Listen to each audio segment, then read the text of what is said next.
Olá, eu sou Cadu Carlomagno, eu sou pediatra neonatologista e um dos editores do AFIA Ped Papers. Aqui a gente discute pediatria, mesmo para você que tem pouco tempo para estudar. No videocast de hoje, a gente vai abordar um assunto importante que cai bastante nas provas de título, tanto de pediatria quanto neonatologia, que é a sepse neonatal. E eu vou te explicar o que a gente faz na vida real e o que a Sociedade Brasileira de Pediatria quer que você responda na questão. O famoso não briga com a questão. Então, é um assunto relevante e a ideia é que a gente faça aí uma boa revisão para ajudar você a otimizar as questões da prova.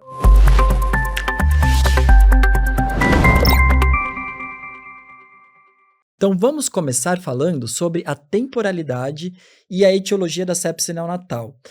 Isso é super importante. A gente tem que lembrar que sepse neonatal, o ponto de corte entre se ela é precoce ou se ela é tardia, são 72 horas.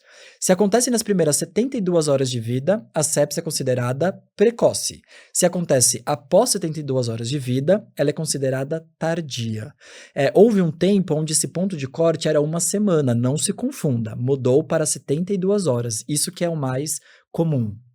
E as provas, especialmente a prova do TEP, gosta muito de perguntar quais são os agentes etiológicos dessas sepses neonatais. Então a gente tem que lembrar que, quando eu estou pensando em sepse precoce, aqui a culpa é da mãe, aqui a flora é materna. E são 3 bactérias que a gente tem que pensar na sepse precoce. A primeira grande vilã, a mais comum, é o Streptococo do grupo B, ou Strepto agalacti. Não se confunda com o Strepto piógenes das IVAs. Isso aí é o do grupo A, não é ele. É o do grupo B, o agalacti. Seguido da Escherichia coli de comunidade, então ela é mais benigna, menos agressiva, virulenta. E a terceira bactéria, que ela é rara, mas pode acontecer de ser o agente causador da sepse precoce, é a Listeria monocytogenes. Eu, ao longo desses quase 10 anos de formado em neonatologia, eu acho que eu já vi umas 3 sepses por Listeria, em geral grave, criança com risco de óbito, meningite importante. Já quando eu estou pensando em sepse tardia, aqui já não é mais culpa da mãe. Aqui é uma criança que está há mais de 3 dias no hospital e passa a ser as bactérias do meio hospitalar. Aqui eu não penso mais em estrepto, aqui eu penso em estáfilo. E uma exceção da neonatologia é que o estáfilo epidermidis, também chamado de coagulase negativa, e as perguntas às vezes para te confundir, eles não colocam estáfilo epidermidis, eles descrevem como estáfilo coagulase negativo, não é considerado contaminação, como numa UTI pediátrica, numa UTI adulto. Aqui, para os nossos recém-nascidos, que são mais vulneráveis, o estáfilo epidermidis pode ser, de fato, causador de sepse. O segundo agente é um outro estáfilo, que é o estáfilo aureus, ou coagulase positivo, e o terceiro grupo de bactérias de sepse tardia são os bacilos gram-negativos, e cada hospital vai ter o seu próprio. Então pode ser Klebsiella, pode ser Serratia, pode ser Pseudomonas, pode ser uma E. coli hospitalar, mas são bactérias muito, muito mais agressivas. Entendendo isso, é importante saber como é que eu lembro qual é qual. E eu tenho uma dica para você. Então, como é que eu lembro quais são os agentes responsáveis pela sepse precoce e quais são os agentes da tardia? Em geral, a confusão é se é estáfilo ou se é estrepto. Então, é simples. Sepse precoce tem P de precoce, estrepto tem P também. Então, para lembrar que o precoce é o que tem P. Então, é o estrepto.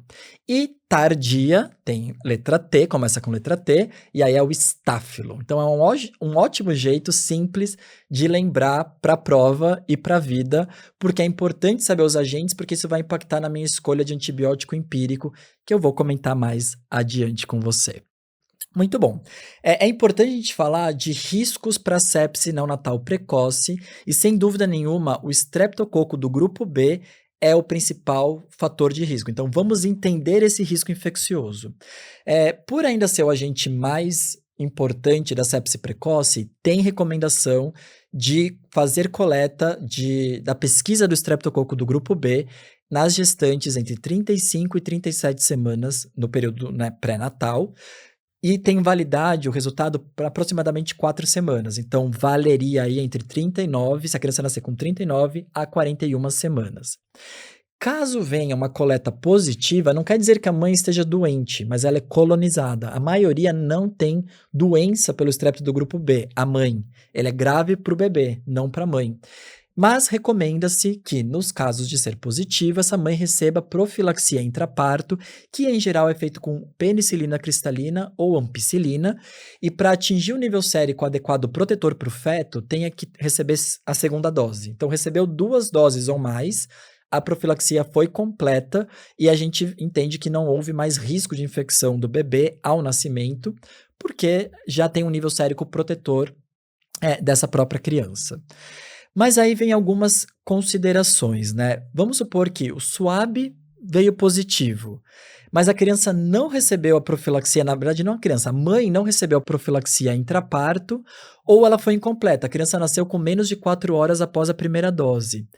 O que eu devo fazer? Como eu devo proceder? Então, em geral, a recomendação, e aqui eu estou falando recomendações não da Sociedade Brasileira de Pediatria, mas do CDC americano, seria de, numa criança termo, eu só observo por 48 horas, eu não preciso fazer nada mais. Se for um prematuro, que recebeu, a mãe tem o SWAB positivo e recebeu profilaxia incompleta ou não recebeu profilaxia, no prematuro, para o CDC, eu vou indicar a coleta de risco infeccioso, hemograma e hemocultura PCR entre 12 e 24 horas de vida. Detalhe também, um cenário muito comum no Brasil, que é aquela criança que nasce de parto cesárea, eletiva, com bolsa íntegra, que rompeu só na hora do nascimento. Aqui não tem por que a gente pensar que houve muito contato com o estrepto, então não precisaria fazer a coleta. Uma outra situação importante, que aqui independe do resultado da coleta do estrepto anal ou vaginal da mãe. Se essa mãe, na gestação atual, tem uma urocultura positiva para estrepto do grupo B, esse estrepto é considerado tão virulento que a mãe que deveria ser colonizada tem uma doença.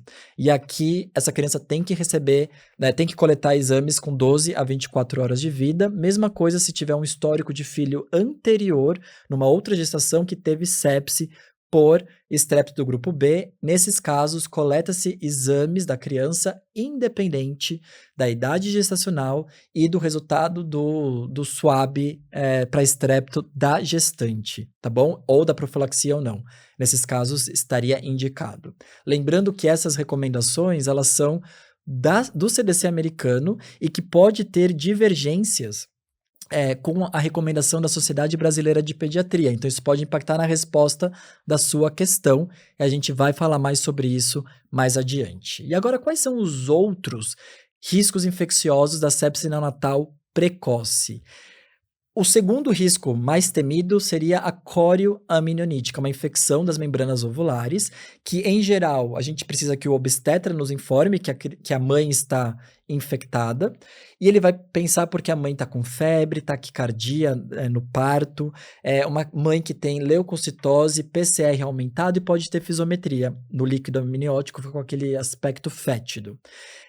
Em geral, se eu estou diante de uma corioamininite, independente da idade gestacional, recomenda-se que esse recém-nascido vá da sala de parto para uma unidade neonatal, colete-se hemocultura e inicie antibiótico empírico cobrindo gram positivo e gram negativo dentro da primeira hora de vida e fazer a primeira coleta de hemograma PCR entre 12 e 24 horas de vida. Caso criança esteja assintomática, hemocultura parcial negativa, exames normais, hemograma e PCR normais, exclui-se que essa criança tenha sepse neonatal precoce e pode interromper os antibióticos após 48 horas. Essa é a recomendação mais habitual. Também tem outro risco infeccioso que é o tempo de bolsa rota. Então, aqui vai depender se foi bolsa rota ou ruptura prematura de membranas ovulares. Qual que é a diferença? A bolsa rota é um útero que entra em trabalho de parto, ele faz contrações e com isso vai romper a bolsa. Isso é normal, isso é fisiológico, principalmente numa criança a termo, não tem nada, estranho nisso. Mas vai ser risco para infecção para o bebê se o tempo de ter rompido a bolsa e a criança ter nascido for maior do que 18 horas. Já a ruptura prematura de membranas ovulares é uma ruptura, né, a bolsa rompe, mas não houve trabalho de parto, não houve contração uterina, então isso é sempre muito estranho. O nosso grande receio é que o que que pode estar por trás dessa bolsa que rompeu sem trabalho de parto? É que possam ter microperfurações da bolsa por estrépito do grupo B, e essa criança então estar em risco maior de infecção. Então, teoricamente, a ruptura prematura de membranas ovulares seria sempre risco, independente do tempo que se ocorra, porque é um processo patológico, possivelmente patológico por si só. A bolsa rota não, ela é um processo fisiológico, o risco é a partir de 18 horas entre romper a bolsa e a criança nascer. Joia? Outro risco infeccioso é a mãe ter uma infecção de trato urinário e ela não ter recebido o tratamento ou estar a menos de 3 dias, menos 72 horas de tratamento. Aqui a gente deve também considerar risco infeccioso para a criança. Outro risco importante é mãe em trabalho de parto prematuro sem causa. E muitas vezes o que está de trás disso é uma infecção urinária não diagnosticada ou uma bacteriúria assintomática, com presença de prostaglandinas na bexiga, né, pela cistite, e essas prostaglandinas migrarem para o útero, que está tão próximo da bexiga, desencadeando um trabalho de parto prematuro. E aí é um processo sempre patológico. Uma das controvérsias aí do trabalho de parto prematuro, sem causa, seria uma mãe que não tem infecção urinária, mas é parto gemelar, gestação múltipla. Uma coisa é ter 2 bebês de 34 semanas de 2 quilos cada um. O corpo entende que é 4 quilos de bebê e ele já pode querer mandar essa criança nascer antes do tempo.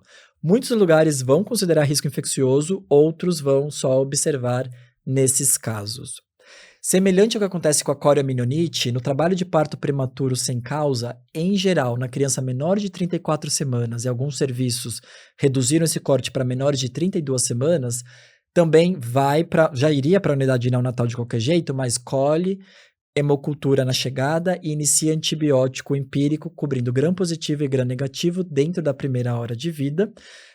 E se, novamente, exames normais, hemocultura parcial negativa, criança clinicamente assintomática, com 48 horas suspende o antibiótico porque foi descartada a sepse dessa criança. Mas muitos lugares vão iniciar o antibiótico de forma imediata e empírica diante de trabalho de parto prematuro, sem causa, numa criança menor de 34 semanas. Beleza? Muito bem. O que eu falei até aqui, em geral, é o que é feito nos hospitais e maternidades mundo afora e segue muito, especialmente o protocolo do CDC americano. Mas para a prova de título de especialista em pediatria e neonatologista, a gente tem que seguir o que a Sociedade Brasileira de Pediatria preconiza.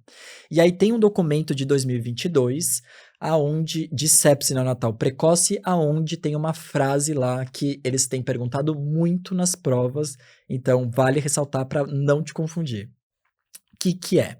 Eles falam assim, se for uma criança prematura tardia com um fator de risco, independente de qual seja, inclusive se for uma corioaminorite, e a criança estiver assintomática, a recomendação deles é observação clínica rigorosa por 48 horas. Isso é baseado em alguns estudos e recomendações americanas, onde o que acontece é que essa criança em alojamento conjunto consegue ser avaliada, sinais vitais e por equipe médica, diversas vezes ao longo do dia.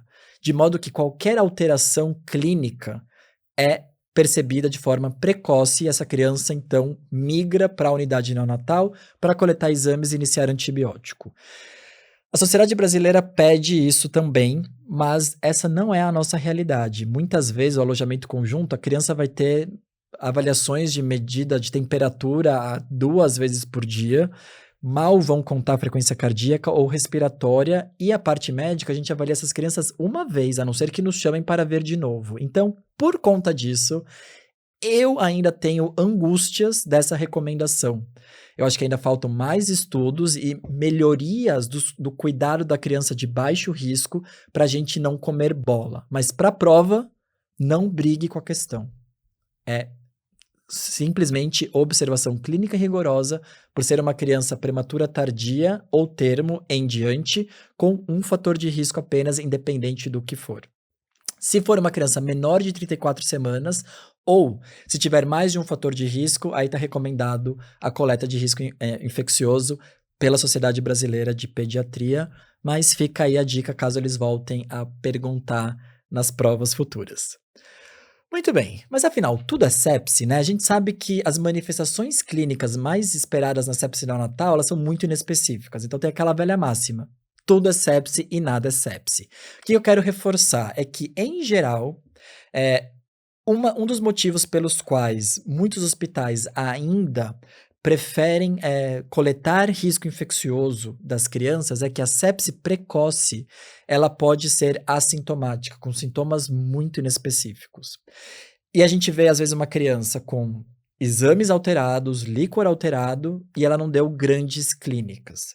O grupo que fala que a gente deve esperar os sintomas para coletar exames e tratar, é que diz que a gente trata muito exame, que a gente trata muita alteração de leucócitos, muita alteração de PCR, e que isso não necessariamente está demonstrando uma sepse. De novo, eu acho que faltam estudos para nos dar mais tranquilidade em não tratar.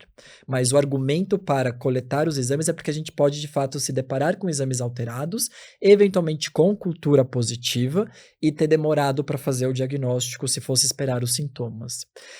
Já na sepse tardia, a maioria vai ter sintoma. Então, a gente só vai pensar em sepse naquela criança que dá sintomas. E entre os sintomas, tem 4 que chamam mais a nossa atenção.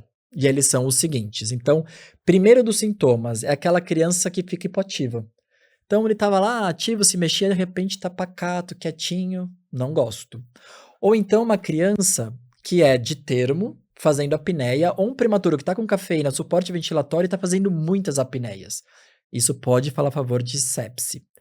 Ou então uma criança com intolerância alimentar, começa a vomitar, começa a distender a barriga, pode ser um ilho paralítico por conta de infecção. E também crianças com hiperglicemia, que estão com dieta enteral, ou então com soro com umas VIGs baixas, que não justifica fazer destro tão alto. Lembrando que na infecção tem liberação de cortisol, e ao ter liberação de cortisol, isso pode fazer com que aumente a glicemia da criança. Então, diante disso, eu devo considerar sintoma para sepse e programar exames para ver se eu estou no caminho certo ou não. Uma outra coisa que é importante lembrar, a sepse neonatal precoce raramente choca, raramente dá instabilidade hemodinâmica, mas a sepse tardia, por agentes hospitalares, com frequência tem instabilidade hemodinâmica. E quando tem instabilidade hemodinâmica, é mais comum ser por bacilos gram-negativos. Em segundo lugar, o Staphylo aureus. Epidermides raramente vai dar choque séptico, o que é bom porque é o mais comum também nas UTIs neonatais.